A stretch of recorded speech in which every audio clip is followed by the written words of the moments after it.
Bienvenidos a La Billetera. Este día, justo después de Reyes, seguramente podemos platicar de todas las buenas perspectivas económicas. Mauricio. Bueno, pero también no hay que ponernos paños tibios. Hay que aceptar que hay un reto grande, empezando por Omicron y todos estos personajes malvados que hay en el ambiente. Pero Por solamente. supuesto, Oscar Sandoval, después de mes y medio que nada más te veíamos contagiado.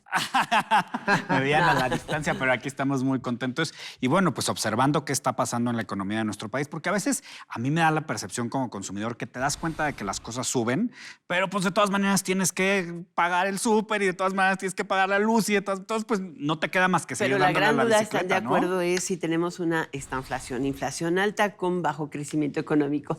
Hay quien dice que no, hay quien dice que sí. Pero hay industriales que lo sienten más o menos. Y que además la pequeña y la mediana empresa, la industria, es la que le da la mayor cantidad de empleos, la que tiene una aportación clave a las cadenas productivas, y por eso tenemos a Enoc Castellanos. Él es el presidente de la Canacintra. Enoc, muchas gracias Bienvenido. por estar aquí. Gracias por la Billetera. invitación, es un gusto volver a la billetera. Eso, bienvenidísimo siempre. Cuéntanos cuál es la perspectiva de los industriales respecto a la economía de nuestro país para este 2022. Es de mucha cautela. Tenemos nubarrones en el horizonte. Hay una nueva ola de Omicron. Tenemos problemas en las cadenas logísticas, inflación, aumentos en el índice de precios al productor. Tenemos problemas que pueden derivarse también de la toma de decisiones políticas con una contrarreforma eléctrica en ciernes. Y bueno, estos son los temas que iremos dilucidando en el 2022. El año pasado cerró relativamente bien, digamos, de acuerdo con los indicadores adelantados en materia industrial. Pero yo creo que hay diferentes rangos, ¿no? Para la pequeña y mediana industria, ¿cómo va la situación? Mira, nosotros estamos desligados de las grandes cadenas de valor, hablando como ese sector de MIPYMES industriales. Y eso Sí, te pero obliga- hacen el 60% de la actividad industrial del país. No, yo lo sé, pero orientado al mercado interno. No están Entonces, ligadas a las redes de exportación. Exactamente. Entonces, cuando el mercado interno está deprimido porque hay una alta inflación, porque te alcanza menos el dinero para comprar en el súper o arreglar la casa, definitivamente vas a tener un impacto en toda la cadena de producción. ¿Y ese impacto cómo lo están sintiendo? Bueno, con pérdida de algunas ventas, con aumento de nuestros costos también, porque recordemos que commodities, que son aquellas materias primas que no tienen prácticamente transformación, están a la alza. Costos Estamos hablando- energéticos, costos logísticos. Acero. Sí, claro. Estás hablando de acero, pero también Metales en general. Productos agropecuarios. Sí, todo lo que cuestiones de minería, productos agropecuarios como leche, maíz, trigo. O sea, hay mucho que se está impactando por este concepto y ya no digamos los combustibles, los energéticos. O sea, sientes, a ver, es que a veces hacemos anuncios de, por ejemplo, que vamos a hacer un nuevo anuncio de inversión. Y bueno, pues los empresarios, pero a veces uno que también es empresario, nomás chiquito, pues no siente uno que esté participando necesariamente de esa mesa. Que no vas a estar en la mesa, pues. Pues sí, ¿cómo hacer para que realmente este porcentaje tan alto del que habla Alicia participe de esta mesa y que sumemos al crecimiento económico pues desde dentro y hacia afuera y hacia el mundo? Mira, es muy interesante porque lo que se ha hecho con los anuncios de inversión es mandar un mensaje político. Es un mensaje, ¿Por qué no se han concretado? Digo, eso es lo Solamente primero. Son buenas intenciones, pero algunas carreteras, ¿no? Algunos desdoblamientos carreteros son mínimos, desafortunadamente. mínimos y Y los los proyectos proyectos estratégicos. estratégicos del presidente. Pero los datos de inversión están ahí. México necesita invertir más del 20%. Estamos hablando de que se llegó hasta un 20%. Sí, pero el ideal sería 25% del PIB, en donde el gobierno invirtiera el 5% en obra pública y la iniciativa privada el 20% del Producto Interno Bruto. Esto no se va a dar. No, la inversión apenas repuntó a casi 14, menos de 14. Entonces, ¿Y cuál es la perspectiva para el 2022? con la cautela que estamos teniendo y el ruido político que se va a dar por elecciones, por cambios constitucionales en el Congreso en diferentes materias, yo no auguro que sea un buen año para las inversiones. Sin embargo, tenemos la grandísima ventaja de que la relocalización está trayendo empresas de Asia a Norteamérica. Y necesitamos cumplir el contenido regional que se impuso en el TEMEC, por lo que México sigue siendo atractivo, sobre todo para sus estados fronterizos, en atraer nueva planta productiva. País, ¿no? O el centro del país, el Bajío y el occidente. Y ves claro. ahí, Enoch, precisamente que la MIPYME, puede integrarse en esta relocalización como proveedor desde materias primas, componentes, o qué hay que hacer como una política de Estado para que esto pueda encarrilarse. Bueno, eso siempre lo han deseado, ¿no? Pero la incorporación es mínima. Sí, Para mira, aprovechar. lo que hace falta, y lo hemos dicho hasta el cansancio, y no solo Canacintra, sino diferentes organizaciones, una política industrial, entendida como una serie de estímulos, programas que dinamicen un sector en particular considerado estratégico. Eso se hizo en el pasado y se dejó de hacer, por eso está desligada la micro, pequeña y mediana industria de la grande. Creo Ay, que mi preocupación. Pero creo es que un debiéramos tema- de integrar cadenas productivas. Pero es un tema también importante porque generalmente se busca estímulos para que se incorpore la MIPYME, ¿sí? Estímulos implica subsidios. Certificación. Y hoy los subsidios los tienes hacia otros sectores de la población que sobre todo responden a mejorar el ingreso personal Para y el no consumo necesariamente familiar, pues. a generar ingreso. Entonces, ¿cómo Para el lograr consumo. convencer a tu articulador público de que la otra parte, como decía También la suma. Biblia, ¿no? Les das pescados para pescar. El asunto creo que va por ahí. Necesitamos crear empleos y para empleos necesitamos generar inversión, pero sobre todo necesitamos dinamizar la micro, pequeña y mediana empresa que genera más del 70% de los puestos de trabajo. Pero es que, mira, necesitamos crear empleos, pero por el otro lado las cifras de empleo suben, ya sabemos por qué, y pues por una reforma del outsourcing, ¿no? Pero entonces luego la gente nos confundimos y No, decimos... las ¿cómo? cifras de empleo no han subido. O sea, Bueno, sí, inclusive pero- en el formal. IMSS. O sea, el IMSS llegó a tener 21 millones de empleos, 21.5 millones de empleos formales a finales de la administración Pues justo pasada. ahí la confusión. Y hoy tenemos 20 millones. O sea, Pues ahí ¿qué la has hecho? confusión. ¿Recuperar lo perdido y pasar del outsourcing? Y hay una Pero gran además- cantidad de pero además- informales. Pero además estamos dejando de lado que cada año se incorporan a la población económicamente activa 1.200.000 jóvenes. Entonces, siempre estamos atrás del Y se problema. van a la informalidad. Y se manejan las cifras con una orientación muy propagandista. Eso lo sabemos. Digo, no son los únicos que lo hacen, también el marketing empresarial y otro lo pueden También lo hacer. No solo el marketing político. Pero yo creo que la economía real sí lo está resintiendo.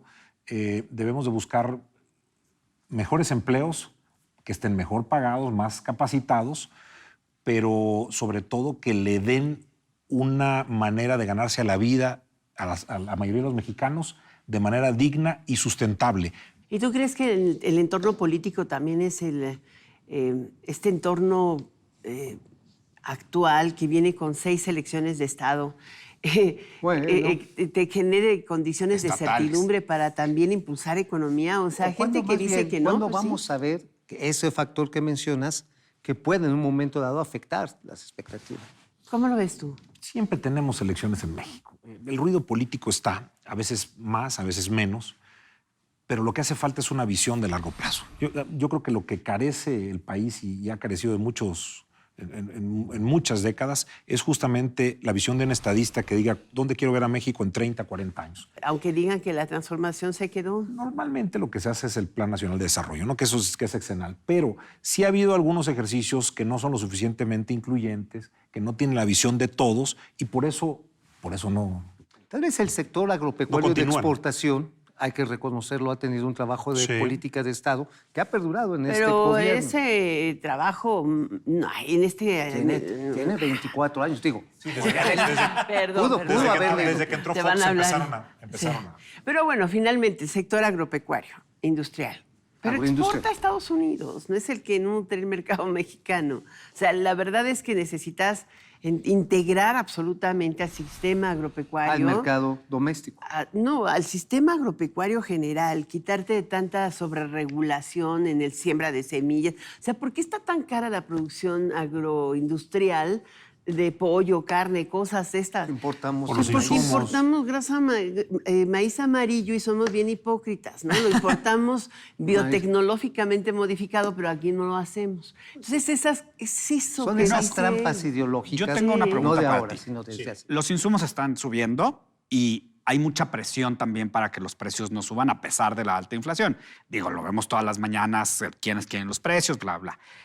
¿Qué van a hacer ustedes como industriales para lograr un equilibrio entre, pues sí, ¿no?, el legítimo deseo del presidente de que las cosas no suban y pues la legítima realidad de que pues alguien tiene que apechugar y no puedes absorber todo, ¿no? Porque hay un límite. Mira, esta es una lucha día a día continuamente por mantener tus puntos de equilibrio y generar márgenes. Evidentemente tienes tus restricciones. Las restricciones es que tú no puedes vender más caro que tus competidores, sean nacionales o extranjeros. Ese es tu límite. Pero tampoco puedes vender tan abajo que no te permita sacar tus costos, porque entonces quiebras. En esa franja que la mayoría de la gente piensa que es muy ancha, y la verdad es que a veces, dependiendo del sector, te peleas por centavos, sobre todo si son economías de escala. Creo que en ese continuo devenir, el empresario y el industrial está buscando cómo hacer más con menos, cómo ser más productivo, cómo seguir competitivo, cómo reinventarse, cómo innovar. Sin embargo, a veces no es suficiente. Necesitamos financiamiento, necesitamos facilitación comercial, necesitamos mejora regulatoria. Hay muchos temas. ¿Están gastando mucho en seguridad? Mira, evidentemente sí, Mauricio, aunque es una cifra oculta. 9% del PIB te parece poco. Sí, pero a nivel, mira, a nivel doble. Vamos a ponerlo en contexto. En contexto. Cuando tú tienes que cambiar tu seguridad perimetral, meter cámaras, contratar seguridad física, aumentan los seguros de tus transportes porque te roban la carga, tienes que darle un sobrebono a tus ejecutivos que viven en zonas peligrosas, pues creo que sí hay un impacto. Y eso que no lo lo podemos puedes evaluar de diferentes maneras, con diferentes métricas, pero que es real, es real. Y ese no lo puedes repercutir en los precios por las restricciones Ni que tampoco mencionas. lo puedes deducir de impuestos. Así es. Bueno, Pero pues, los es un impuestos gasto que seco, pagas, pues. Es un pero gasto los seco. impuestos que pagas se supone que te deben cubrir la seguridad. Ahora, ya vimos los retos para cerrar esta billetera. ¿Cuáles son las cosas positivas que nos hagan avanzar hacia adelante como el país muy bien puesto? echado. ¿No crees que México. hemos aprendido un poco de COVID y que tenemos capacidad Sí, de a ver, responder. el mexicano es muy, dicen resiliente, yo le digo resistente, porque hemos pasado por N crisis, hemos salido adelante, a veces fortalecidos, a veces reinventándonos. Creo que México tiene un gran futuro en la medida de que los ciudadanos entendamos que es con trabajo y con esfuerzo y con innovación como saldremos adelante. Que el gobierno no lo puede hacer todo, que tenemos que cumplir nuestros impuestos, que tenemos que ser solidarios, pero sobre todo muy comprometidos los empresarios con aquellos con quienes damos trabajo. Y defender nuestras libertades. Y defender nuestras libertades. Las libertades de Esperemos un país que democrático que creo que todos nos merecemos. Sí.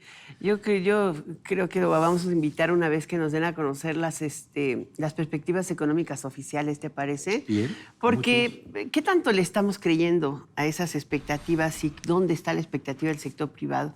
¿No tendría que el gobierno revisar qué piensa el sector privado de fondo para actuar? Sí, sin duda. Debe haber una interlocución muy fluida, pero creo que vamos por diferentes rumbos. Está claro que la interlocución de este gobierno es únicamente con un grupo empresarial que detenta, digamos, el gran poder económico de las grandes empresas y que el resto del ecosistema empresarial está totalmente marginado. Qué lamentable. Pues sí. Pues muchísimas gracias, Enoch Castellanos, por estar con nosotros, el presidente de la Cámara, Cámara Nacional de la Industria de la Transformación, la Canacintra. Muchísimas gracias por estar en esta billetera. Gracias a ustedes por la invitación. Gracias, Enoch. A Mauricio. final de cuentas, Gracias, amigo. siempre será mejor hablar con los hechos como son y no con paños tibios. Y a trabajar y defender siempre nuestras libertades. Así es.